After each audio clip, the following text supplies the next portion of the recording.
ನಗರದ ಹೊರವಲಯದ ನಿರ್ಜನ ಪ್ರದೇಶದಲ್ಲಿ ಅನುಮಾನಾಸ್ಪದ ರೀತಿಯಲ್ಲಿ ಕಾಂಗ್ರೆಸ್ ಮುಖಂಡನ ಶವ ಪತ್ತೆಯಾಗಿದೆ.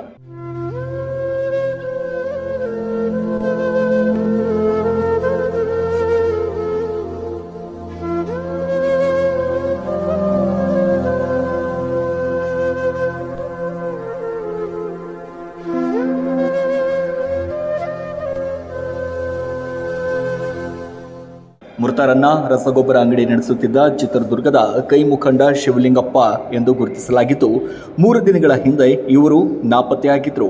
ಇಂದು ಅವರ ಮೃತದೇಹ ಮುಖದ ಗುರುತು ಸಿಗದ ರೀತಿಯಲ್ಲಿ ಪತ್ತೆಯಾಗಿದ್ದು, ದುಷ್ಕರ್ಮಿಗಳು ಕೊಲೆ ನಡೆಸಿರುವ ಶಂಕೆ ವ್ಯಕ್ತವಾಗಿದೆ. ಈ ಬಗ್ಗೆ ತನಿಖೆಗೆ ಸಂಬಂಧಿಕರಿಂದ ಆಗ್ರಹ ವ್ಯಕ್ತವಾಗಿದ್ದು, ಚಿತ್ರದುರ್ಗ ಗ್ರಾಮಾಂತರ ಪೊಲೀಸ್ ಠಾಣಾ ವ್ಯಾಪ್ತಿಯಲ್ಲಿ ಘಟನೆ ನಡೆದಿದೆ.